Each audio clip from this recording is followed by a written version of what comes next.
2, 1. Oke, semuanya kembali lagi ke podcast Kata Simon. Kali ini gue kehadiran bintang tamu. Ini sebenarnya teman sekolah gue juga, namanya Tasya. Tasya adalah koordinator program pencegahan di Jakarta dari lembaga Rumah Faye. Nah, mungkin sebelum lebih jauh, lu bisa jelasin sedikit tentang biografi lu, Tas? Gak apa-apa, silakan. Halo pendengarnya Simon, Kata Simon ya? Kata Simon. Iya, Kata Simon. Gue Tasya, Melissa Anastasia, panggilannya Tasya. Sekarang bekerja di sebuah organisasi yang soon to be yayasan. Jadi memang sebenarnya sekarang kita belum berbadan hukum gitu. Jadi gue bergerak di isu anak dan perempuan gitu. Sebelumnya sebenarnya beda sih. Beda apanya itu, Tas? Sama studi gue ya, latar belakang pendidikan itu sastra Inggris. Oh, lu jadi sastra Inggris dari mana, Tas? Sorry, Tas. Di Pajajaran, Jatinangor, Okay, Jatinangor, bukan Bandung. Jadi buat yang dengar, gue nggak ngaku-ngaku Bandung kok, tenang aja. Soalnya suka sensitif. Bukan satu daerah ya? Hah? Gimana? Bukan satu daerah itu? Jauh. Beda ya? Iya, jadi kayak, lu ngerti kan kayak anak Tangsel ngaku-ngaku Jakarta, nah itu tuh, Jatinangor Bandung itu gitu, sensitif. Gue ada disclaimer dari awal, gue nggak anak Bandung, tenang aja. Tapi lulusan Unpad Sastra Inggris ya. Nah, Yoi. Kenapa bisa nyasar di apa tadi namanya Rumah Faye itu berarti bukan belum yayasan ya? Berarti bilangnya apa tuh? Masih apa? Organisasi sosial aja kali ya. Organisasi sosial. Kenapa bisa nyasar ke organisasi sosial Rumah Faye ini? Awalnya sebenarnya sih kalau dirunut ke belakang memang kegiatan gue di sosial atau di ranah anak-anak tuh emang udah dari dulu sih, kayak gue Kristen, jadi gue ada pernah ngajar sekolah minggu gitu buat anak-anak remaja, terus KKN misalkan ngajar bahasa Inggris. Karena memang nyokap gue juga guru, jadi gue tumbuh besar memang yang di lingkungan gitu sih, dekat dengan anak-anak, dan gue bisa self proclaim memang gue bagus interaksinya dengan anak-anak gitu, walaupun itu tidak membuat gue pengen punya anak sebenarnya, tapi belum apa-apa ya yang bisa mengundang pertanyaan. Aduh, udah lanjut. Berarti cuman lu merasa bahwa lu bisa mengajar anak-anak sehingga lu tertarik untuk terjun di pergerakan seperti ini lah ya, pemberdayaan perempuan dan anak ini. Ya, interaksi. Tapi sebelum di Rumah Faye, lu emang pernah di organisasi serupa gak? Kerelawanan sebelumnya enggak sih, di kuliah pun enggak yang tergabung secara resmi ya, jadi paling kayak bantu-bantu datangnya sesekali gitu, yang benar-benar akhirnya gue komitmen. Itu berawal dari gue mendaftarkan diri sebagai relawan di Rumah Faye gitu. Awalnya gue tahun berapa tuh? 2015-16 ya, 2016 mungkin deh. 2016. Berarti udah lumayan lama ya, udah hampir 4 tahun ya? Jadi tuh dulu gue lihat foundernya di TV gitu, dan terus kayak wah gila nih anak, dia waktu itu masih anak-anak, masih umur 11 apa gitu, kayak iya sih, si Rumah Faye, siapa namanya, Faye Simanjuntak itu ya? Faye Simanjuntak, betul. Faye Simanjuntak. Si Faye Simanjuntaknya sendiri sebetulnya latar belakangnya apa sih, dia sampai bisa bikin Rumah Faye ini dan banyak kegiatan seperti sosialnya ini? Ya Faye sebenarnya sih orang tuh kalau nanya anak biasa sih sebenarnya, tapi memang makanya di banyak interview di luar gitu juga dia selalu bilang kalau dia mengakui memang dia acknowledge dia punya privilege gitu dari segi connection, ekonomi gitu, terus ajaran didikan orang tua yang akhirnya rasa empati itu sudah dari kecil, kepedulian sampai dia bisa aware tentang isu child trafficking di usia muda, itu ya memang itu privilege gitu. Cuman ini adalah langkah nyata dia buat ya gue mau berbuat sesuatu nih gitu dengan menggunakan hak-hak istimewa gue gitu buat teman-teman, karena dia menyamakan dirinya itu teman-teman dia kan, dia tuh kan mulai di usia yang memang 9-11 tahun, jadi dia ngeliat kok anak lain di luar sana gitu ya, sedangkan gue nyaman di rumah gitu. Apa yang bisa gue bikin, kira itu cikal bakalnya sih. Oke. Sekarang kita coba masuk ke in depth untuk kegiatan lu di Rumah Faye-nya ya kan, Tas ya. Kan lu sebagai ini kalau di biografi lu adalah sebagai koordinator program pencegahan di Jakarta dari Rumah Faye. Nah, sebetulnya kegiatan lu itu sebagai koordinator program pencegahan itu apa, Tas? Sebenarnya baru banget juga, Pak. Baru kayak belum ada sebulan kali ya jadi koordinator. Cuman baru banget. Jadi Rumah Faye sendiri kita ada 3 program di pencegahan, pembebasan, pemulihan. Jadi untuk tiga program itu sebenarnya berjalan penuh di shelter kami di Batam. Kalau untuk di Jakarta kita nggak ada rumah aman, jadi emang fokusnya di pencegahan aja, raising awareness ke masyarakat gitu. Dan tugas gue sebagai koordinator dengan tim ya melakukan itu kegiatan-kegiatan sosialisasi, interview misalkan, ikut kampanye jaringan untuk yaitu menginformasikan hal ini, kekerasan ini kepada halayak gitu. Berarti untuk safe house-nya sendiri, rumah amannya itu sendiri masih baru ada di Batam doang ya? Betul, memang ya kan mahal ya bikin itu gitu, software-nya, hardware-nya, dan memang kemampuan kami baru di situ aja gitu. Walaupun ya ke depannya sih walaupun ke depannya gimana? Sorry, nggak apa-apa, lanjut aja. Ke depannya ya pengen di berbagai tempat lainnya ya, kayak di Sumba, di Kupang gitu, memang yang termasuk daerah-daerah yang banyak korban terjadi kasus perdagangan. Dan memang sekarang kita mampunya cuma buat perempuan, jadi ya pengennya sih ke depannya juga untuk ada buat laki-laki, anak laki-laki, tapi itu masih jangka panjang sih. Oke, gue mau tanya, kenapa bikinnya awal untuk safe house itu baru di Batam? Apakah karena di Batam itu banyak kejadian kekerasan terhadap anak ini atau gimana?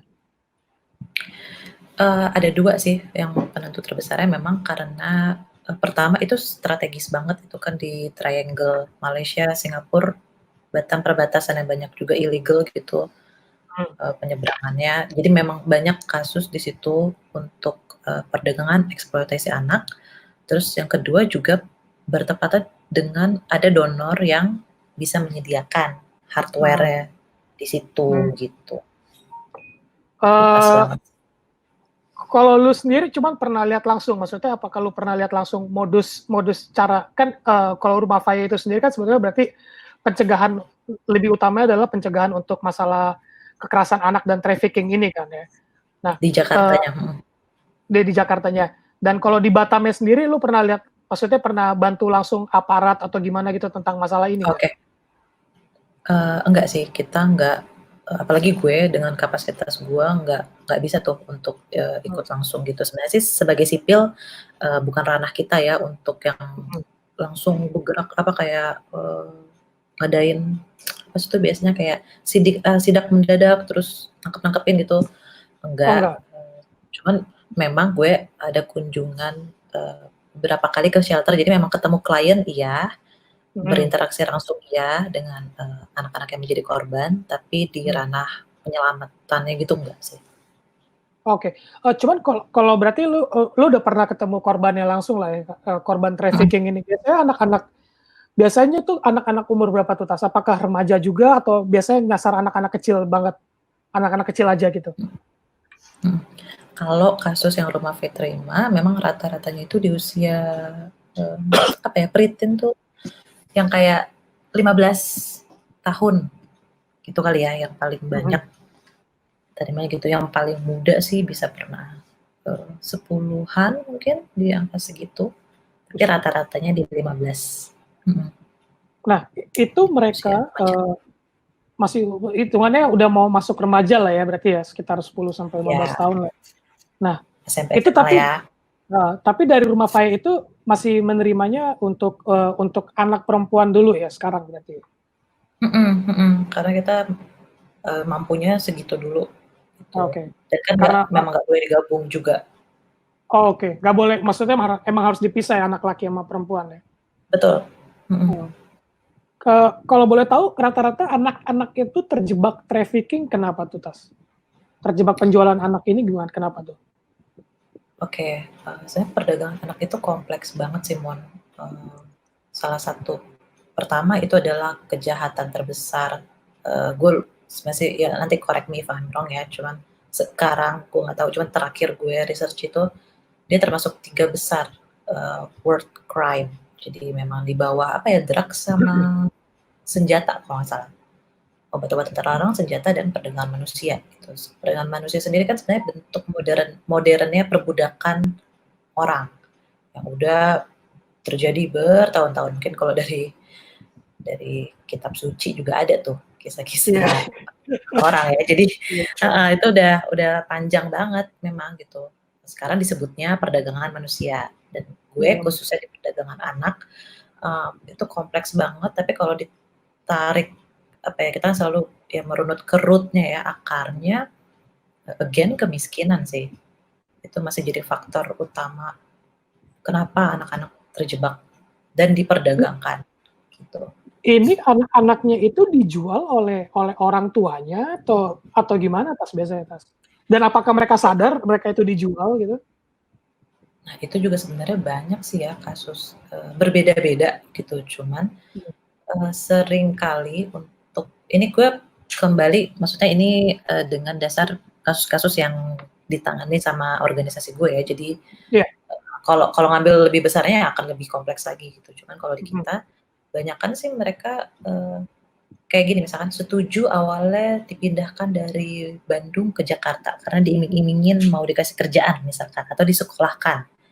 Mereka setuju sampai situ, tapi ternyata habis itu ditipu, dijual untuk jadi pemandu karaoke misalkan.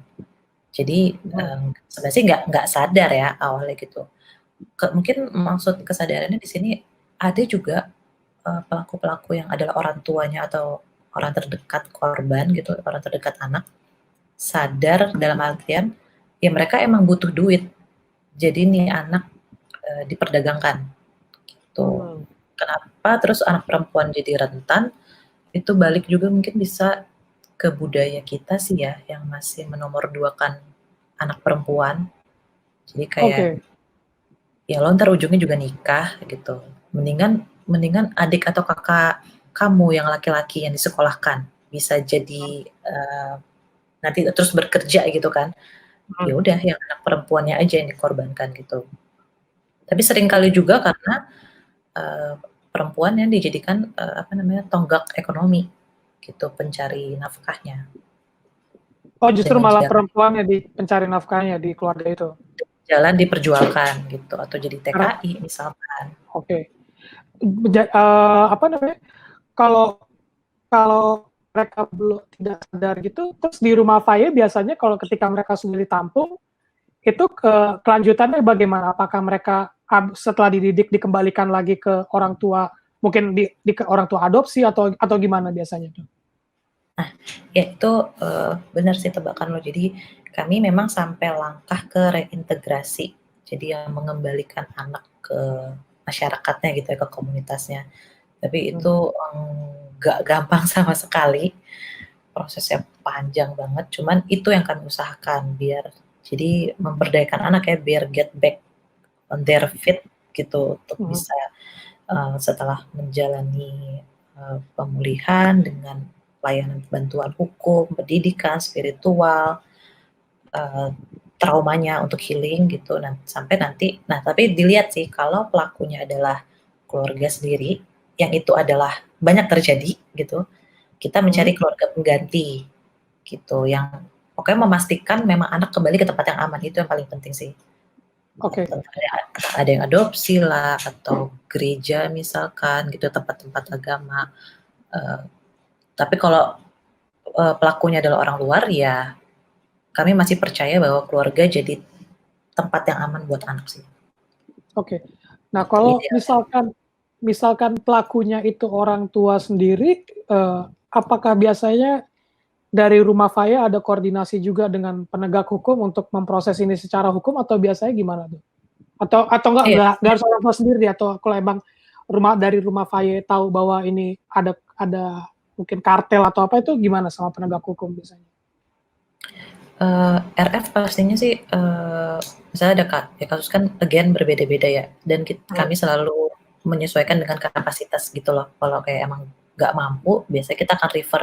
Makanya itu pentingnya, dan kenapa juga RF tergabung di jaringan-jaringan gitu dengan organisasi lain, karena biar kita bisa saling berbagi nih kalau ada kasus, lu mampunya bantu sampai mana, mungkin yang lain bisa bantu pendampingan hukum segala macam. Kalau kami pun sebenarnya bantu sampai itu juga loh, Mon, dalam segi hukum, kayak kalau memang bisa ditindak nih sampai, karena memang ada yang kasusnya juga ya sampai kita dampingin tuh sampai memang si pelakunya mendapat hukuman gitu, walaupun itu juga keluarga sendiri. Oke. Padahal itu keluarga sendiri ya? Tapi emang itu makanya lebih kompleks sih ya, karena kadang ya nanti mungkin istrinya nggak mau mempermasalahkan kayak gitu, atau anaknya juga enggak. Tapi kalau ada kemampuan untuk bisa menuntaskan sampai hukum, ya pasti kita bawa ke hukum gitu. Oke. Kalau dari sosialisasi kan, kalau lu sebetulnya lebih ke arah pencegahan kan berarti kan. Kalau tadi kan udah terjadi tuh yang trafficking-nya. Nah, kalau dari sosialisasi untuk ke masyarakat tentang hal ini, baik dalam segi trafficking anak ataupun kekerasan terhadap anak dan perempuan itu, biasanya kegiatan lu apa aja tuh, Tas? Oke, kalau gue di Jakarta misalkan ke sekolah-sekolah, jadi biasanya ada bagian ke komunitas, itu beberapa komunitas yang memang sebagai mitra sih kita nyebutnya. Jadi kita datang reguler ke situ, ketemu anak-anaknya, kasih informasi tentang perlindungan anak ya, perdagangan anak, tentang kesehatan reproduksi gitu. Itu sih yang langkah awal kita, kayak ngajarin. Ini pastinya dengan stage umur beda-beda ya, misalkan anak ngerti untuk berkata tidak, menyadari bagian tubuhnya yang tidak boleh dipegang, disentuh orang lain, mana yang bagian yang aman, kayak gitu-gitu sih. Sama ya terus berkembang, ada sekolah yang ngundang kita gitu, misalkan diundang di workshop mana gitu sih. Berarti salah satu kegiatan utama sosialisasi ke sekolah-sekolah ya berarti ya? Sama komunitas ya. Sama komunitas. Kalau dari pengalaman lu menjalani sosialisasi itu sendiri, sebetulnya dari pengalaman lu ya, sebetulnya udah ada banyak yang sadar gak sih tentang masalah ini, baik dari yang tadi kekerasan itu ataupun hal trafficking anak ini? Surprisingly enggak gitu. Jadi nggak banyak yang sadar bahwa itu terjadi bahkan di Jakarta gitu, di bahkan daerah. Di Jakarta ya? Iya, kan mungkin orang mikirnya kalau tahu nih perdagangan anak, kayaknya jauh deh di Bali kali ya, di NTB kali ya, gitu. Padahal enggak, di Jakarta juga ada gitu kejadian. Tapi memang yang kami sasar itu adik-adik atau masyarakat yang memang ya belum dapat informasi tentang itu sih. Mungkin maksudnya kalau ke kalangan yang sudah punya akses internet, TV 24 jam, ya itu harusnya mereka bisa lebih mengedukasi diri sendiri ya. Jadi memang kelompok-kelompok masyarakat yang kurang dapat perhatian, nah disitulah kami masuk. Nah, tadi kan lu ngomong salah satu kegiatan lu adalah dengan memberikan pelatihan kesehatan reproduksi kepada anak-anak sekolah dengan level pendidikan yang disesuaikan lah. Nah, itu biasanya ada tantangan tersendiri atau bahkan ada yang tidak suka gak dengan pendidikan seperti takutnya anak-anak ini masih kecil, takutnya masih tabu atau kayak gimana kayak gitu. Pastinya. Makanya kayak ini udah 2020 nih. Nah, seks tuh masih tabu loh gitu. Jadi itu makanya gue kayak wah gila sih, emang jalan tuh masih panjang dan mengubah mindset orang tuh nggak mudah gitu. Yang paling sulit mungkin ya sebenarnya sama sih di semua bagian, cuman kayak sekolah kan lebih ini ya, dengan segala apa sih itu tuh birokrasinya dan segala macam. Kalau tahu mau ngajar seks anak-anak apa tuh gitu kan. Tapi makanya biasanya ada siasatnya, karena memang pernah mengalami itu gitu, jadi ditolak karena dikiranya mau ngajarin yang enggak gitu. Atau juga gini, dengan kami ngasih informasi, terus kadang mereka apa ya, entah menutupi bahwa jadi karena denial gitu loh, kayak enggak kok di sini nggak ada kekerasan seksual mah, nggak perlu lah informasi kayak gitu gitu. Jadi padahal kita mah kan mau kasih informasi aja ya, nggak nuduh nggak apa gitu. Justru mau sama-sama belajar gitu. Cuman jadi biasanya ada beberapa RT RW yang kayak enggak kok kita nggak ada di RT sana no yang banyak kejadiannya anak hamil di luar nikah segala macam gitu. Jadi penolakan di depan itu sering terjadi. Biasanya siasatnya misalkan nih ke anak SMA kita mau ngomongin sebenarnya sih intinya pacaran sehat ya atau ya caspro gitu. Tapi kita membungkusnya dengan pertemanan sehat gitu. Jadi menghindari ya hal-hal atau istilah-istilah yang memang belum bisa diterima orang banyak. Nah, tapi kalau menurut lu kenapa pendidikan seperti ini, terutama yang tadi kesehatan reproduksi ini bisa membantu baik dari anak-anak ataupun orang tua untuk mencegah kekerasan seksual ataupun yang lebih parah lagi trafficking gitu. Itu kenapa menurut lu, Tas? Karena banyak orang tua gitu ya, khususnya yang belum sadar bahwa sebenarnya penting untuk anak sedini mungkin dari umur 2, 3 gitu untuk tahu bahwa karena juga gini, pelaku-pelaku kekerasan datanya itu bisa merujuk ke Komnas Perempuan gitu, misalkan di catatan tahunan mereka itu orang terdekat gitu yang yang seharusnya menjadi kepercayaan anak-anak nih gitu. Jadi makanya jadinya argumen rumah adalah tempat yang paling aman untuk anak itu bisa dipatahkan karena pelakunya ya banyak kan orang terdekat, entah paman, bapak tiri, ibu kandung gitu. Jadi sedangkan anak itu kan di dalam posisi yang rentan gitu, rentan dalam artian mereka sering nggak didengerin, dianggap nggak ngerti apa-apa, disepelekan gitu, karena mereka nggak bisa apa ya stand up for their own self. Jadi di dalam kalangan yang rentan dan makanya pendidikan sedari dini tuh karena anak tuh kan sebenarnya apa ya, mereka tuh ngerti kok kalau diinformasikan gitu. Kalau kita tutup-tutupin, kalau kita nggak pernah bahas, justru anak jadi apa ya, jadi nggak tahu gitu. Mereka misalkan gini kasus nyatanya ada kejadian ini yang paling sederhana ya dan sering terjadi dari sederhana penyebutan alat reproduksi. Ya kan harusnya ya vagina dan penis, tapi banyak yang enggan menyebut itu. Akhirnya misalkan dibilangnya apa? Burung lah, kue apem lah, apa gitu kan dengan kata-kata yang kan nama sebenarnya gitu kan. Iya. Dan orang Metafora. iya, mirisnya orang tua yang ngajarin itu kan. Jadi ada kejadian akhirnya si anak bilang sama mbaknya, iya om itu minta kue apemku, boleh nggak gitu. Katanya gimana dia minta kue apem, terus ya udah kasih gitu kan, maksudnya kayak kue, ya kasih lah ya, masa pelit gitu kan. Tapi habis itu ya ada perubahan sama perilaku anaknya segala macam dan akhirnya maksudnya ditelusuri, long story short itu maksudnya ternyata merujuk kepada vagina gitu loh. Jadi itu yang merancangkan, itu yang akhirnya membuat kekerasan tuh sulit diungkap karena ya banyak yang menutup-nutup itu gitu. Dari sesederhana menyebutkan nama alat reproduksi atau misalkan bilangnya alat kemaluan. Apaan yang malu sih, Pak, Bu, gitu kan.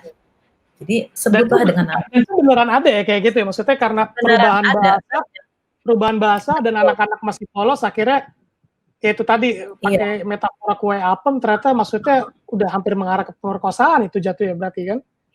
Iya. Dan kan ya kalau ngomongin apa ya relasi namanya juga maksudnya kan umumnya ya orang tua bisa lah nyuruh-nyuruh anak nih gitu kan punya kontrol atas anaknya gitu. Sering kali misalkan kumpul keluarga itu salim dulu omnya, cium dulu tantenya gitu. Itu kan sentuhan-sentuhan padahal sebenarnya mungkin anaknya nggak nyaman nih, anaknya nggak mau disentuh, nggak mau dicium, nggak mau dipeluk. Tapi kita sering menyepelekan itu kayak sombong banget sih sama neneknya, nggak mau dicium gitu-gitu. Padahal, nah akhirnya rasa-rasa enggan kayak gitu, anak tuh ditekan gitu loh, nggak boleh ngomong enggak, nggak boleh nolak, dan akhirnya nanti terbawa sampai besar saat dia bertemu dengan kekerasan yang sesungguhnya nih, itu dia jadi ada kebingungan gitu loh. Kayaknya nggak apa-apa deh dipeluk, kayaknya nggak apa-apa deh dicium gitu. Jadi badannya tuh nggak alert sama yang sebenarnya adalah kekerasan. Intinya jadi dia kadang-kadang nggak ngerti konsep tentang konsen itu tadi ya, apa istilahnya lu bisa merujuknya ke persetujuan, betul. Persetujuan itu tadi, apakah lu harus nolak atau enggak gitu kan. Nah, tapi terkadang gini Tas, kalau dengan hal-hal yang kayak gitu kan, di Indonesia emang masih tabu untuk dibicarakan, dan apalagi kalau tadi misalkan masalah pendidikan seksual dan segala macam, kita terkadang masih terbentur dengan norma-norma ketimuran lah dalam tanda kutip kan. Nah, apakah kedepannya ini bisa bisa kayak semacam bersatu gitu loh, maksud gue kita tetap bisa ada unsur ketimurannya, tapi juga kita bisa ngasih ke anak dengan untuk pendidikan yang seperti ini dengan cara yang lebih open gitu, lebih terbuka tanpa harus vulgar gitu. Itu apakah yang lagi dilakukan oleh Rumah Faiz sekarang atau gimana, Tas? Buat kami sih yang penting itu, nah kan setiap rumah itu punya value, nilai yang berbeda-beda ya, dan itu ya berkaitan dengan agama masing-masing, tradisi keluarga masing-masing, dan kami menghormati itu, gitu. Makanya emang itu juga jadi lebih ribet sih sebenarnya, cuman yang penting itu adalah anak-anak menyadari, apa ya, kalau emang value-nya gitu, maksudnya apa ya, nanti tindak tanduk anak ke depannya tuh juga sesuai dengan value yang dibikin sama keluarganya. Soalnya kan misalkan gini, ada yang dari kecil ya diajarinnya, ya pasti semuanya kita pengennya maksudnya anak tidak berbuat yang, sebenarnya sih agak bingung nih gue ngejelasinnya gimana ya. Gue pakai tidak berbuat senonoh gitu maksudnya. Ya, tidak berbuat senonoh ya. Kayak kata-katanya apa ya, gue agak bingung. Karena seringkali nanti pas tumbuh besarnya, anak tuh bingung gitu, karena dia tahu sebenarnya value keluarganya nggak gitu, cuman saat dia ketemu dengan teman-teman, dengan lingkungannya, nanti dia diperhadapkan dengan value-nya nih kayak ditantang gitu loh, Mon. Misalkan apa ya, gue ngambil contohnya ya, coba deh ganti. Silakan coba atau lu mau ganti pembahasan dulu. Ganti pembahasan deh. Oke, ini berarti kalau kita diskusi lagi, gue coba tanya lagi, mungkin lu udah ada jawabannya kali ya. Karena sebenarnya yang pasti mungkin gini, untuk yang terpenting adalah yang memanusiakan manusia sih. Jadi anak pun dianggap sebagai individu dengan keinginannya sendiri, dengan kemampuannya sendiri gitu, dan itu mesti dihormati oleh orang-orang dewasa di sekitarnya. Dan sorry, kalau begitu gue mau tanya lagi nih, follow up question-nya.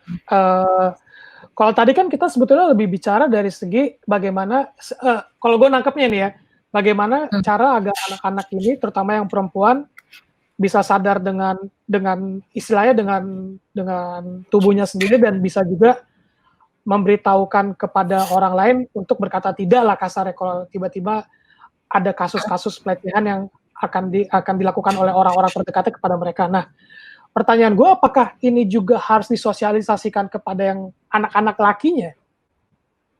Bahwa mereka juga harus menghargai lah ibaratnya. Lu harus ada boundaries yang dihormati oleh kepada teman-teman lu atau kepada kerabat lu yang perempuan. Itu gimana tuh Tas biasanya ngatasinnya?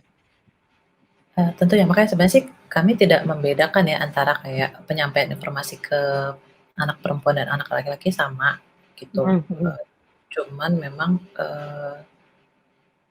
itulah bentuk, salah satu bentuk kami memang bahwa gimana ya, untuk ya perspektif korban tuh begitu gitu, bahwa kan misalkan selama ini ya yang sering terjadi lah kayak perempuan ada terima kekerasan yang disalahin gara-gara ngapain lo keluar malam-malam, kenapa pakaiannya mini, yang kayak gitu-gitu kan, tidak pernah terus mempertanyakan kenapa si pelaku yang seringnya mayoritas laki-laki melakukan itu gitu. Mhm. Jadi tidak hanya mengajari anak perempuan yang menjaga diri, tapi mengajari anak laki-laki jangan jadi pelaku. Dan itu yang terpenting gitu. Ini sebenarnya gue bukan terus tidak mendeskripsikan bahwa nggak ada korban laki-laki, banyak.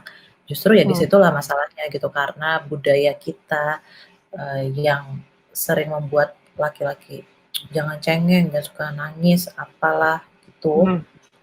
Yang tidak boleh menunjukkan kelemahannya, yang akhirnya membuat banyak korban anak laki-laki nggak mau speak up, bicara kalau dia mengalami kekerasan. Makanya gue pribadi sih nggak percaya, maksudnya data mayoritas pelaku adalah laki-laki, ya karena memang yang banyak speak up baru perempuannya gitu. Bukan Itu laki-lakinya tidak, ya? iya itu tidak menegasikan kenyataan bahwa ada kekerasan pada laki-laki tuh, cuman gak ada yang speak up karena ya pasti pertama malu, stigmanya. Gak enak kali digituin cewek gitu. Masa lo gitu aja ini gitu. Padahal sebenarnya itu mereka mengalami yang paling banyak sih itu rasa malu. Itu terlepas dari perempuan atau laki-laki korbannya, rasa malu itu nomor satu lah ya, maksudnya salah satu faktor pasti utama sih, kenapa orang nggak mau ngelapor segala macam ya. Iya itu yang pertama ya, karena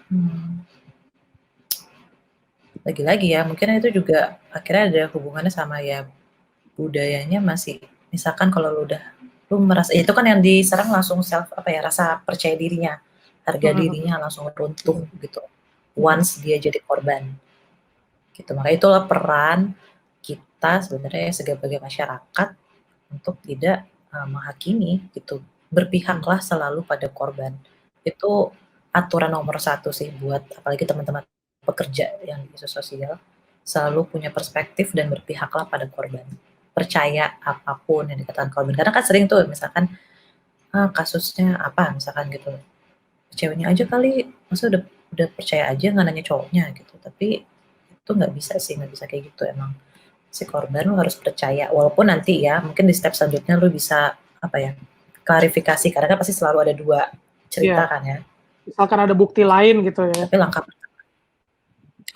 langkah pertama adalah, karena untuk lu berani melapor aja tuh itu udah suatu langkah besar, nggak mudah gitu. Jadi janganlah jadi orang yang brengsek terus jadi membuat orang ciut untuk melapor. Gitu.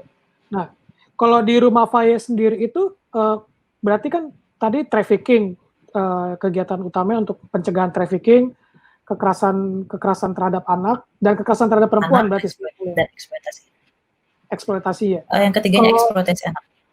Eksploitasi anak tuh contohnya apa, Tas? Apa itu maksudnya beda sama trafficking atau gimana, Tas?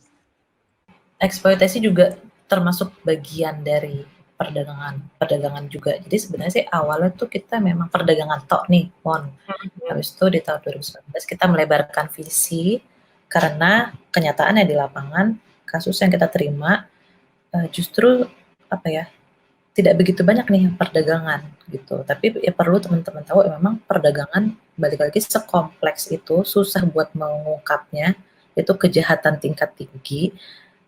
Dan tapi kita kan juga sedangkan dapat nih laporan-laporan kasus yang lain, dan kita nggak mau menutup mata dong atau nggak bilang nggak boleh masuk shelter soalnya lu bukan perdagangan, kan nggak mau gitu juga kan. Makanya kita melebarkan kasusnya ke kekerasan dan eksploitasi juga bentuknya macam-macam. Yang kita terima banyak yang seksual, ekonomi juga gitu. Kalau seksual berarti kayak kekerasan paling banyak perkosaan. Kalau eksploitasi anak secara seksual itu berarti misalkan mereka amit-amit diminta jadi ya wanita tunasusila atau kayak gitu berarti. Pemandu karaoke jadi gitu-gitu. Karaoke misalkan gitu ya. Jadi memang untuk tujuan itu. Termasuk kalau memang banyak sih klasifikasinya. Kalau anak bekerja di bawah umur tuh misalkan di pabrik-pabrik itu termasuk eksploitasi juga berarti, Tas? Iya, itu untuk tujuan ekonomi. Tapi memang itu sih ya bedanya kalau kayak di luar negeri kan. Tapi itu ya dengan konsen dan segala macam kan. Sebenarnya anak boleh bekerja tuh. Makanya suka kan kalau misalkan bule itu ada part-timer. Kalau mereka summer atau gimana gitu. Summer camp kayak gitu-gitu. Kita mengikuti ya. Aturan di Indonesia sih sama sekali sebenarnya anak tuh di bawah 18 itu nggak. Emang untuk yang khusus hal itu emang agak sedikit gimana ya, agak abu-abu sih, karena dulu pas gua SMA aja kan teman-teman gue yang di rumah yang masih umuran sama gue juga ada yang bantu orang tuanya jualan di warung atau kayak gimana kan, cuman kita juga nggak bisa bilang itu eksploitasi anak karena anak-anaknya ya senang-senang aja, mungkin ada mau ikutan atau gimana, walaupun awalnya mungkin disuruh-suruh juga.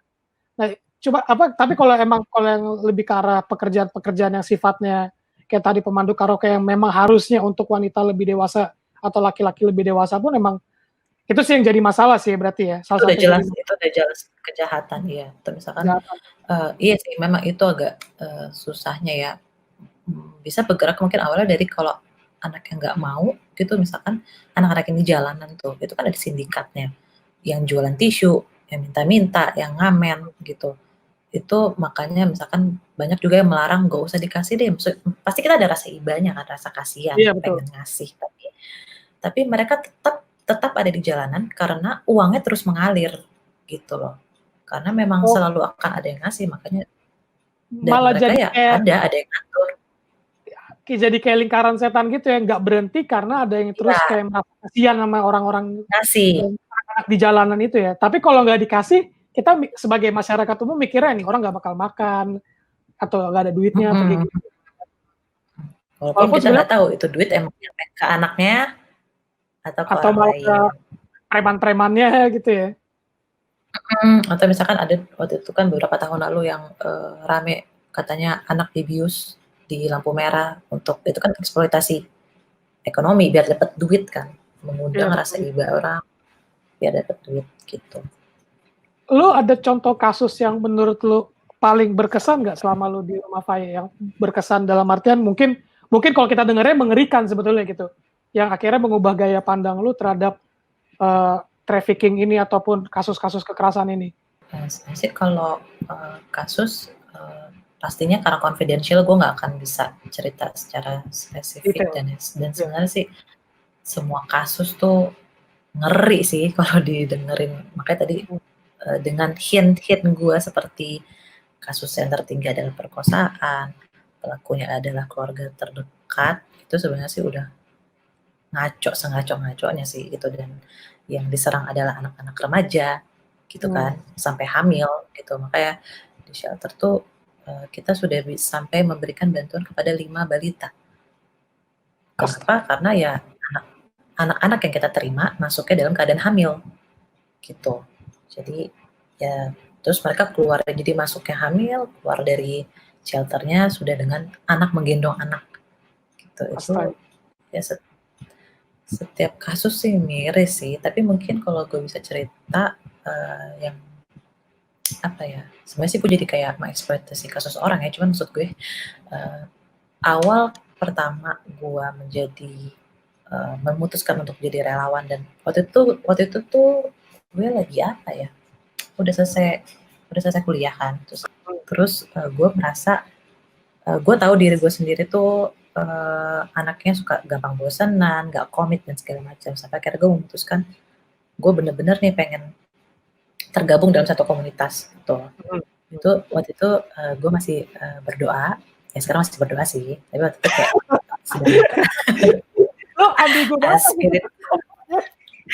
kehidupan spiritual saya sedang kencang-kencangnya, terus sekarang berarti agak sedikit tenang lah ya kehidupan spiritual. Habis itu karena pas banget waktu itu keadaan gue galau gitu, memutuskan untuk komit atau tidak ke Rumah Faye. Terus gue dihadapkan gue dikasih tahu kalau ada kasus perkosaan ayah ke anak di lingkungan dekat gue lah gitu. Orang yang gue kenal, orang yang gue tahu secara pribadi gitu, dan itu kayak wah ini momennya sih, itu kalau lu percaya jawaban dari Tuhan, itu gue rasa ya kayak ini lu harus ikutin nih keluarga lu. Kayak inilah tandanya kamu kerja di sini. Join sekarang juga. Akhirnya itu bener kejadian, itu jadi kayak wah emang asli ini, gue emang udah nggak ragu lagi. Habis itu kayak gue langsung submit formulir ya, kayak Karena gue ngerasa kecolongan sih, kayak gila lu orang terdekat gue ya, nggak orang terdekat sih, tapi orang yang gue kenal gitu. Itu salah satu yang menjadi ibaratnya kayak trigger lu, driver lu untuk masuk ke rumah kaya itu lo ya. Nah Not to ini mention gue juga korban. Kenapa? Oke. Kenapa itu Tas? Gitu. Kalau lu mau cerita di sini, kalau emang lu kok mau cerita di sini tapi nggak mau dipublis gak apa-apa. Kalau nggak mau cerita juga no problem buat gua. Nggak apa-apa sih, maksudnya bukannya dengan bangga mendeklarasikan ya, tapi itulah kenyataan ya gitu. Gue sebagai perempuan yang dari kecil di Jakarta, besar di Jakarta, ya sesuai dengan datanya lah hampir. Kayak waktu itu apa ya, dari gue lupa yang kemarin siapa tuh, kayak 1 dari 3 perempuan menjadi korban tiap harinya. Itu termasuk gue salah satunya gitu. Dan itu dari yang mungkin dianggap orang kecil seperti disuit-suitin tukang, sampai yang di grepe saat gue sepedaan gitu, sampai ada hal-hal lainnya yang tidak mau saya ungkap gitu. Cuman itu juga itu yang menjadi, ya kalau nggak gua yang sebagai korban gerak, kayak siapa lagi gitu. Oke, gua jujur gak tahu harus berkata apa Tas, serius Tas. Gue cuma berusaha jadi interviewer yang baik aja sih. Cuman tapi apakah lu pernah kayak menceritakan hal yang tadi lu bilang ke gua tuh ke orang-orang terdekat lu, dan mereka tanggapannya gimana Tas kalau emang lu pernah cerita? Beberapa ada yang gue ceritain, ada yang kejadian, ada orang lainnya, ada temen gue, tapi ada juga hal yang gue tutupin sih, gitu. Ya apa ya, sebenarnya heran gak heran kalau sesama perempuan ya, kayak gue juga pernah. Tanggapannya pasti gitu, gue juga pernah gitu. Jadi itu udah kayak apa sih? Gue nggak mau yang bilang ini hal biasa, tapi itu emang hal biasa terjadi sehari-hari gitu. Kayak mungkin ada perempuan-perempuan di luar sana yang ya ketawa-ketawa, pembawaannya ceria, gitu. Cuman lu nggak tahu misalkan dia menyimpan satu kisah gitu yang terjadi sama dia dan yang akan dia bawa mati gitu. Karena kayak maksudnya gue nggak bisa ngomong atas semua perempuan ya, cuman misalkan gue sendiri sampai saat ini gue masih berpikir ada satu kasus yang akan gue bawa sampai mati. Gitu, yang nggak akan gue kasih tau ke siapa-siapa gitu ya. Mungkin kalau orang nggak kenal gue kan kayak tawa-tawa aja deh lu gitu. Iya. Nah, ini gue akan jadikan poin ini sebagai jembatan ke tema kita berikutnya, yaitu yang kayak tadi gue bilang, waktu itu gue bilang ke lu tentang isu feminisme. Dan menurut gue yang lagi bukan menarik ya, gue kalau bilang menarik kesannya gue kayak jadi tertarik dengan tema itu, karena maksud gue dengan tema Me Too gitu kan, yang terjadi gara-gara kemarin di Amerika jadi gerakan, di sini pun belakangan ini mulai kelihatan menurut gue di Indonesia juga. Nah, kalau menurut lu gerakan Me Too ini banyak membantu korban atau gimana Tas? Atau malah semakin mengeksploitasi doang atau gimana menurut lu? Sama seperti banyaknya hashtag yang lain ya, selalu ada kurang dan lebihnya gitu loh. Atau mungkin awalnya adalah niat baik, terus ada aja yang ikutan gitu nunggang di isu-isu gitu. Walaupun kalau di Indonesia sendiri gimana ya untuk feminis dan itu, ataupun ini kalau misalnya kita lokalkan lah ya, kalau di Indonesia tuh berani bicara. Berani bicara. Kan hashtag kayak gitu, ada yang berani bicara lah, atau sahkan RUU PKS gitu ya. Pokoknya gerakan-gerakan yang sama sih, jiwanya satu, menghentikan kekerasan seksual. Sebenarnya sih kalau Me Too sendiri sih jujur gue nggak gitu yang ngikutin banget juga gitu loh. Udah ya waktu itu ikutin, terus sekarang gue udah nggak tahu lagi gimana sih. Cuman itu kalau mau dibilang bagus sebagai bentuk solidaritas masyarakat luas gitu ya, emang akhirnya mau memberikan panggung buat para korban. Silakan lo bicara, gue dengerin, gue percaya gitu.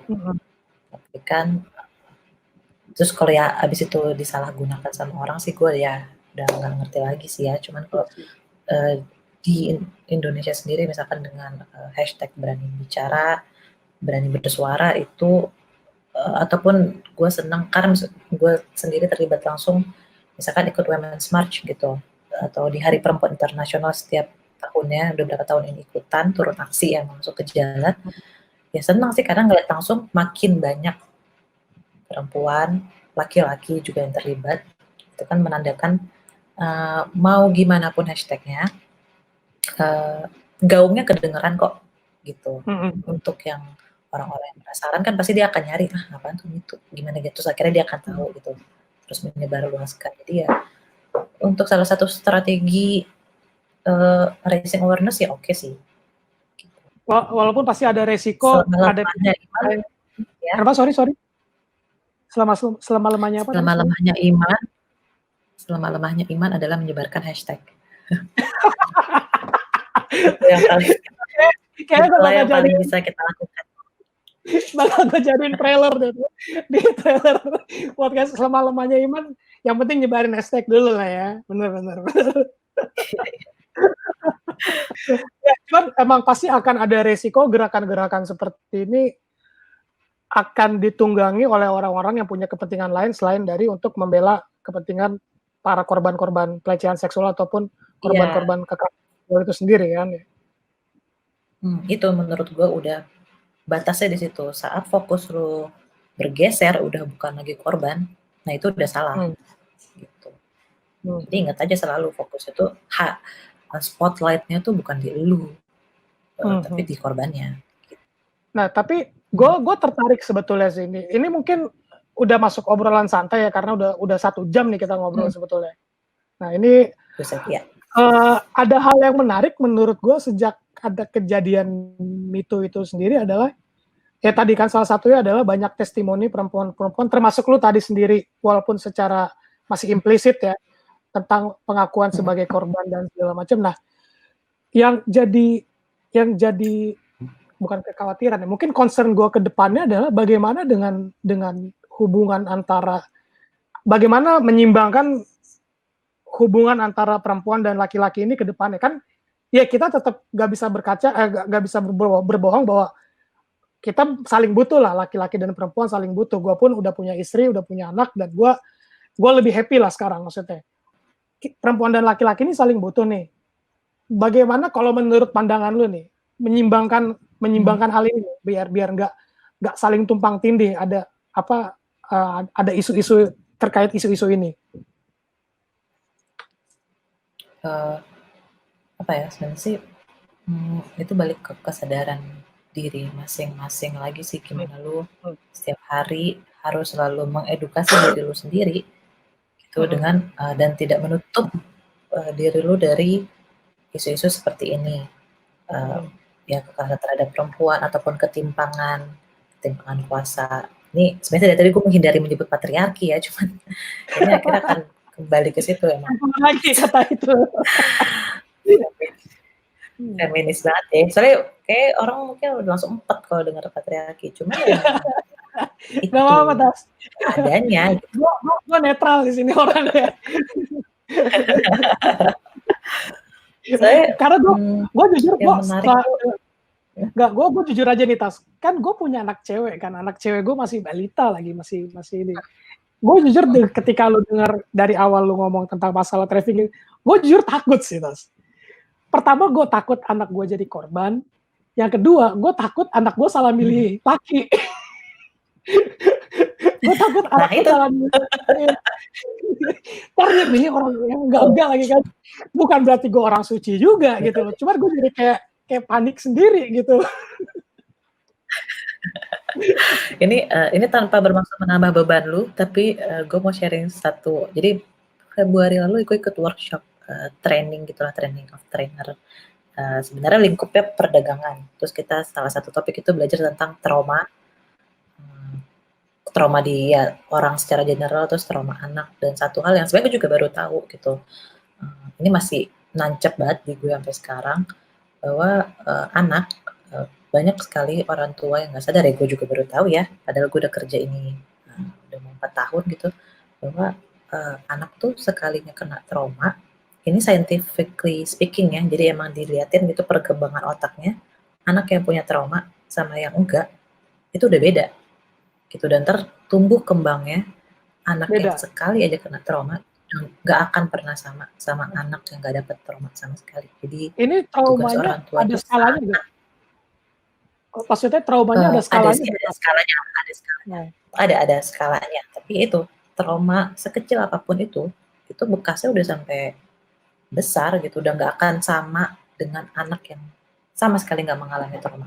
Ini di konteks anak ya, karena kan dia tumbuh berkembang, mungkin akan beda kalau traumanya nanti pas udah dewasa gitu. Jadi itu yang mungkin teman-teman mungkin yang pendengar udah punya anak bisa mau ngulik-ngulik lagi mungkin gitu, bahwa berat tugas jadi orang tua tuh, lu menjaga anak lu nggak ada trauma sekecil apapun. Sedangkan dengan keadaan kita di Indonesia yang ngomongin kesehatan mental aja juga masih tabu, ya kan?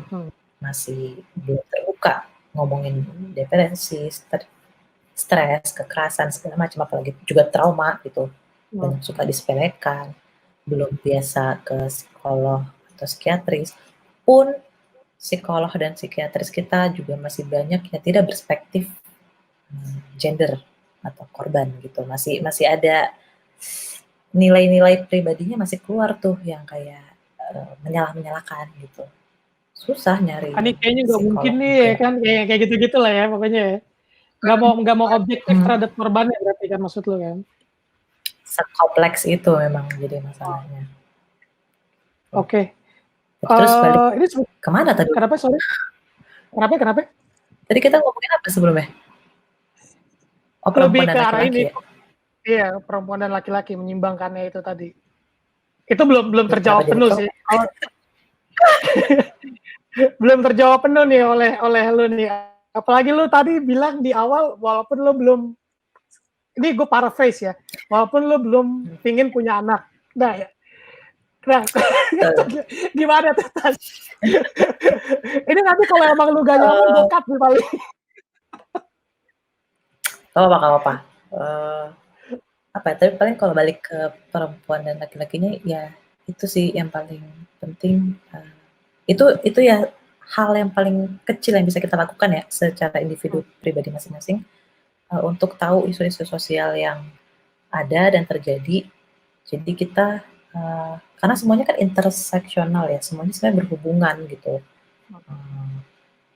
Itu bakal bisa bikin kita lebih paham sama ya kenapa sih banyak perempuan yang jadi korban, kenapa misalkan banyak laki-laki yang tidak mau bicara gitu. Itu kalau kita mau belajar terus-terusan nanti kita akan paham itu, kenapa itu bisa terjadi.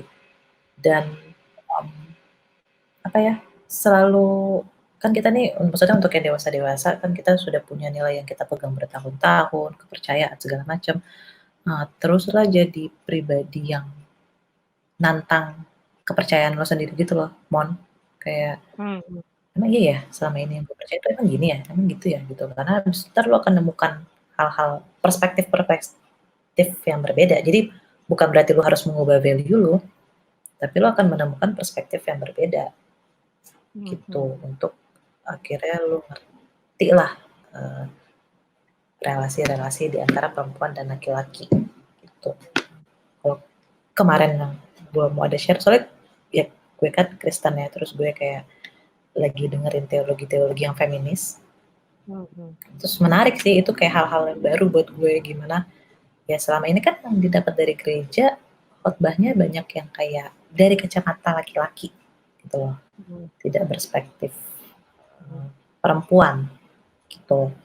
Gimana banyak misalkan ayat-ayat yang dipakai untuk misalkan di perkawinan ada ayat hai para istri tunduklah pada suamimu gitu. Itu emang ada ayatnya gitu, tapi itu terus akhirnya dipakai untuk menguatkan ketimpangan relasi antara perempuan dan laki-laki misalkan dalam pernikahan. Padahal sebenarnya kan dari banyak ayat masa iya cuma satu doang kan yang lo pakai, lo kan harus melihatnya dari perspektif yang besar. Gitu. Itu salah satu contoh. Gue jujur menarik sih pembicaraan ini, walaupun gue nggak tahu nih apakah harus ada yang dipotong atau enggak. Gue takutnya nanti habis ini ada konten yang diambil sepotong sama yang nggak seneng sama lu ya kan. Gue jujur itu doang sih. Wah si Tasya ternyata gini bla bla bla lain hal. Karena kan tapi itu kayak juga kenapa? apa itu, perjalanan gue selama ini ya, maksudnya perjalanan sebenarnya titik balik gue tuh di kuliah sih. Kuliah tuh emang di sastra Inggris banyak belajar hal-hal yang gitu, mempertanyakan lah, terus ada yang beririsan dengan filsafat dan segala macam, jadi mengubah banyak hal di dalam diri gue gitu. Dan sampai akhirnya misalkan gue bisa berubah dari yang memikirkan berkali-kali untuk punya anak gitu, entah nikah atau tidak, terus bahkan misalkan ya kayak pro aborsi atau tidak, itu hal yang lain ya, cuman maksudnya yang kayak gitu-gitu tuh nilai. Waduh, kayak itu Pak. Tapi apa? Tapi maksudnya boleh. Kenapa?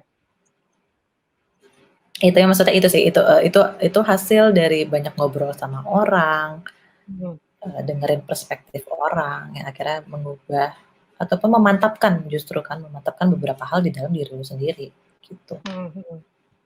Nah, gue jujur, dan itu emang lu kalau lu mau nanya balik ke gue juga nggak masalah, cuman gue tertarik sebetulnya karena kan kan tadi gue baca WordPress lu dan sebetulnya kelihatan dari gaya tulisan lu di WordPress itu transisi dari mahasiswa lugu dan baru masuk hingga akhirnya menjadi Tasya yang sekarang tuh kelihatan sebetulnya. Tapi nggak secara jelas lah, cuman gue bisa sedikit lihat. Ini kelihatan lo lo awalnya nulis tuh cuma ya kayak kegiatan lu di kampus, terus lu ikut teater kan kalau nggak salah kan, ikut teater apa sih namanya, Gemasi. Kan? Terus abis itu lu bahas sastra perempuan. Wah ini mulai masuk ya, gue bilang deh. Mulai berubah deh. Cuman menarik sih menurut gue. Nah pertanyaan gue, dan gue jujur, gue nggak tahu cara paraphrase gimana, gue coba untuk straight aja. Menurut lu dengan kondisi lu, perspektif lu terhadap berkeluarga, perkawinan itu bagi perempuan ataupun laki-laki sebetulnya masih dibutuhkan atau enggak? Gimana ya? Gue nggak bisa ngomong atas orang lain kan namanya, cuman kalau itu sesuai dengan nilai lu masing-masing, kalau lu merasa adalah pernikahan adalah hal yang sakral, ya lakukanlah seperti itu. Tapi kan ada juga orang yang biasa aja deh, pernikahan tuh transaksi hukum aja gitu, ataupun ada yang maksudnya sampai ekstrim, misalkan itu adalah melegalkan apa sih, karena kan nanti perempuan ujungnya juga cuma diranjang. Ada yang bilang akhirnya menyamakan misalkan istri dengan asisten rumah tangga, istri dengan pekerja seks gitu kan. Tapi kalau untuk gue pribadi sih, ya tergantung ya dengan masing-masing. Kalau gue masih merasa nikah itu adalah hal yang sakral sih. Berarti lo masih kasarnya belum menutup kemungkinan untuk menikah lah ya, kasarnya gitu. Gue jadi kayak kesannya kayak emak-emak yang lagi ada di acara keluarga, tau gak sih? Tasya udah nikah belum? Tahu lu gimana sih lu? Kayak tante-tante. Saya gak mau pindah itu sebetulnya. Ya kalau gue pribadi sih masih dengan segala apa ya, gue menyebut diri gue juga feminis gitu.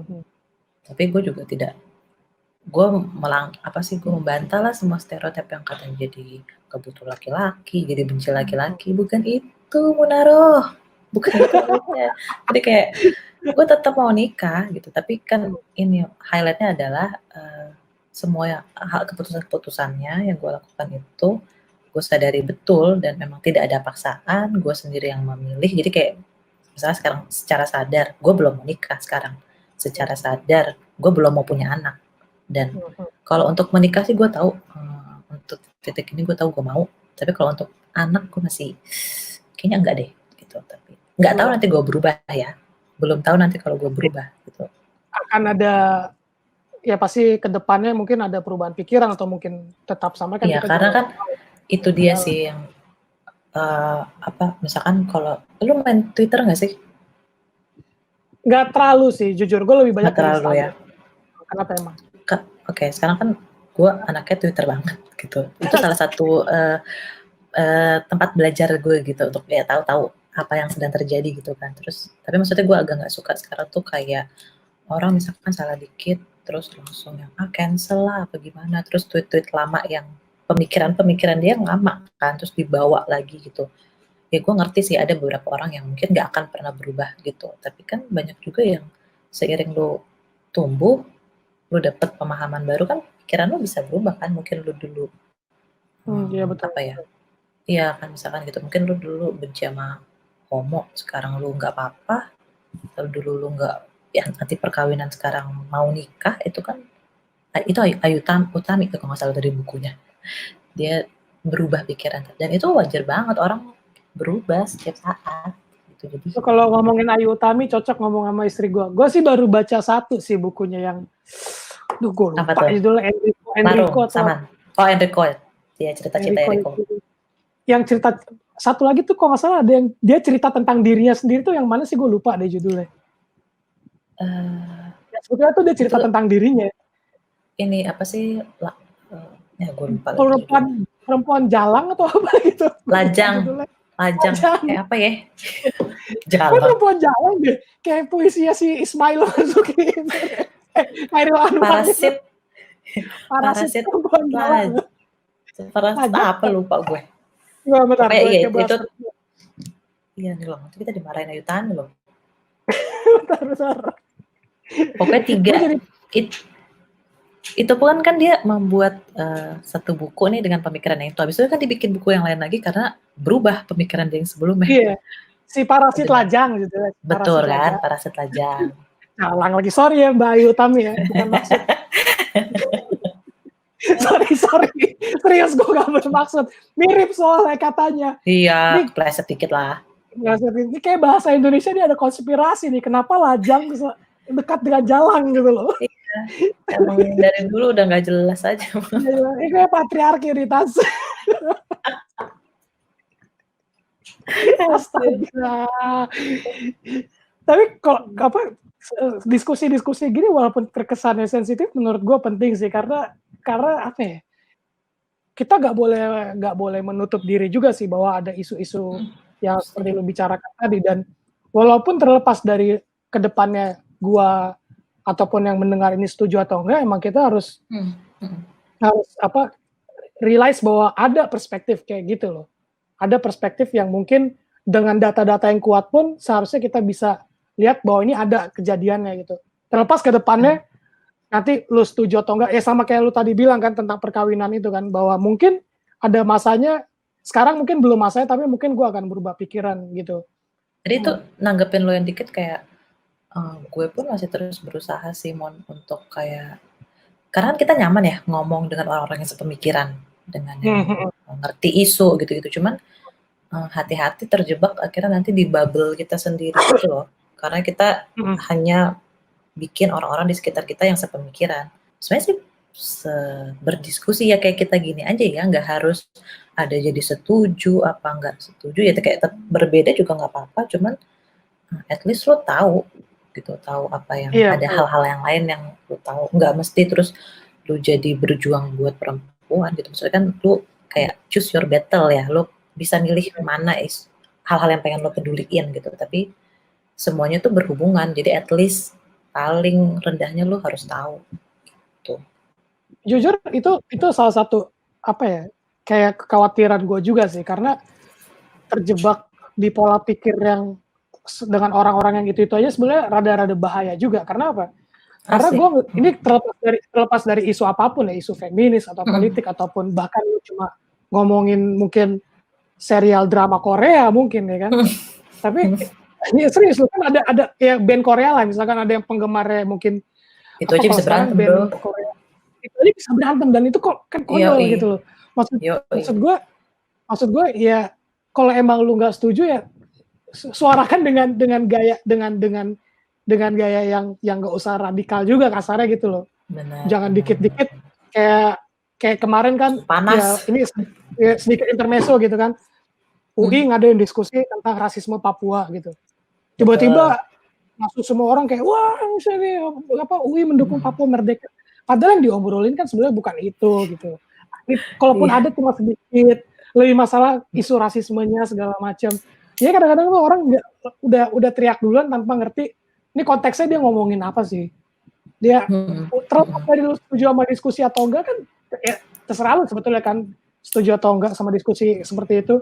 Tapi ya gak usah dengan kayak sampai UI-nya harus ngeluarin statement bahwa diskusi ini tidak didukung oleh kampus. Kan kasihan anak-anak. Itu juga itu ngaco sih sebenarnya UI itu. Alah anak-anak dilepas. Iya. Ya mungkin gue paham sih, mungkin ada ketakutan juga, apalagi kan yang tadi lu balik lagi ke era yang orang di cancel segala macam kan, mungkin ada ketakutan dari, misalkan kayak UI lah contohnya, ada diskusi seperti ini, mereka ketakutan nanti mungkin sama orang-orang yang gak setuju sama diskusi ini di cancel, terus akhirnya mungkin orang-orang yang tadi yang mau masuk UI gak jadi atau apalah, mungkin ada ketakutan kayak gitu kali ya, atau gimana menurut kita?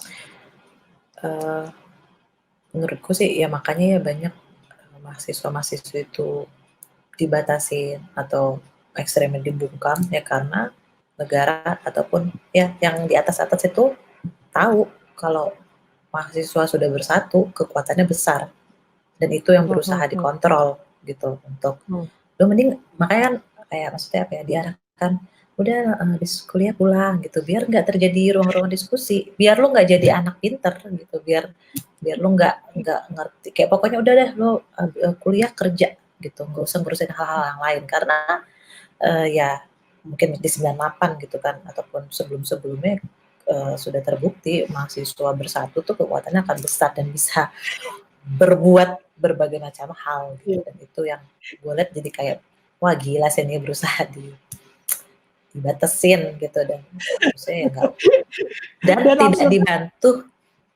ya tidak dibantu sama pihak UNI yang harusnya kan pihak universitas melindungi anak-anak ya dong itu jadi safe space harusnya terlepas ya tapi ya kan terbukti maksudnya berarti kan mereka masih memikirkan hal-hal yang lain gitu dibandingkan keamanan anggotanya. Iya betul sih. Walaupun absurdnya orang-orang yang banyak duduk di jabatan sekarang kan sebetulnya X98 itu. Iya. Nah itu kan kenapa orang berubah tuh begitu? Bisa jadi baik, bisa jadi makan ludah sendiri. Mungkin bagi mereka itu cara menolong negara sekarang mungkin Tas. Kita nggak bisa bilang buruk juga. Iya.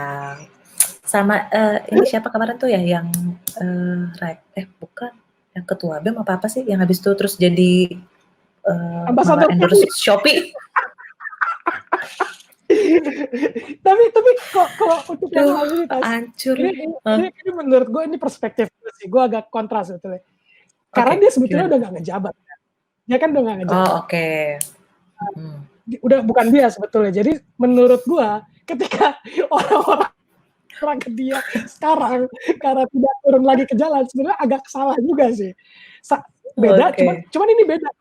Kalau kita mengkritik yang 98, yang sekarang duduk di jabatan pemerintah, karena kalau mereka udah duduk di kursi jabatan kan mereka dibayarnya pakai duit kita juga kan, duit pajak. Nah, lu bebas lah mengkritik dia. Ya itu hak lah kita untuk mengkritik dia, lu udah dibayar gitu. Nah kalau cuma nih siapa sih namanya Fatur ya? Fatur itu menurut gue kosa Fatur, walaupun mungkin gue agak gak setuju dengan gayanya dia, cuman menurut gue ketika kemarin orang-orang agak rame kritik dia, dan gue tahu dia udah gak jadi BEM kan, akhirnya gue search ini orang masih jadi ketua BEM gak sih? Oh udah enggak, sebetulnya agak sedikit salah sasaran lah, mungkin cuman karena orang panas aja kali ya. Iya. Kemarin lu kalau bikin apa? Rusuhan tanda kutip. Sekarang jadi brand ambasador Shopee. Siram tanaman gue buat THR. Anjir, lu tau fitur itu ya? Lumayan Tas. Gue juga tahu. Rp10.000. Mantap. Gue juga anak Shopee. Aduh, gue anak Shopee gue. Udah mendukung teman lah. Pokoknya ntar semua nama di sini gue sensor. Mohon maaf brand-brand. Brand sensor semua ya. Aduh. bagi teman-teman yang tertarik sama gerakan Rumah Faye itu sendiri, bisa search di Google ya, di bentar, apa? .rumahfaye, Agak lupa. .rumahfaye, .rumahfaye .org.id, or di www.rumahfaye.org.id ya. betul. Nanti linknya gue lampirin di bawah. V-nya tulisannya Faye ya, Faye. Betul. Faye. Nah, lu kalau mau promosi mungkin Instagram lu atau mungkin kalau lu punya bisnis sampingan silakan Tas. Nggak ada Pak. Itu sebenarnya kalau menulis tuh udah pasangan gue sendiri tuh yang kayak udah lu nulis lagi gitu. Tapi itu sih agak gue sesalkan dari diri gue sendiri ya, meninggalkan. Sorry, bentar. Ini berita terbaru nih. Lu udah punya pasangan berarti Tas? Ada. Jadi laki-laki yang mendengarkan podcast ini, Tasya sudah tidak jomblo, minggir kalian semua. Jadi itu apa sih salah satu kebiasaan baik yang gue sendiri sedih sih, udah lama gue tinggalkan gitu nulis. Iya, terakhir gue lihat di website-nya 2000 berapa? 15 atau 16? Parah, udah gitu, lama banget ya. Ya lah, nulis lagi lah biar gue bisa lihat perkembangannya. Iya, padahal sih iya sih benar. Orang bisa dilihat berkembang juga dari gaya tulisan. Gaya tulisan. Iya. Yoi. Kalau mau promosi nggak ada ya Pak? Gue nggak ada ya? Bisnis sampingan apa-apa tiap hari. Lampirin Instagram lu di sini biar mungkin follower lu nambah satu. Gue lock. Oh iya, Instagramnya di lock. Iya. Twitter kan lebih bisa ini ngobrol. Boleh. Twitternya sama @batasa. Batasa, MBATASA ya. Yoi. Oke, silakan di follow Twitternya di Batasa. Batasa doang berarti nggak ada .com ya. Iya. Mending follow Rumah Faye aja deh biar gue bisa swipe up secepatnya. Oke, jangan lupa follow Instagram Rumah Faye. Nanti gue lampirin linknya di bawah. Oke. Siap. Sekian dari podcast Kata Simon episode hari ini. Terima kasih kepada Tasya. Semoga kita bisa berjumpa lagi. Thank you. Terima kasih Simon. Bye.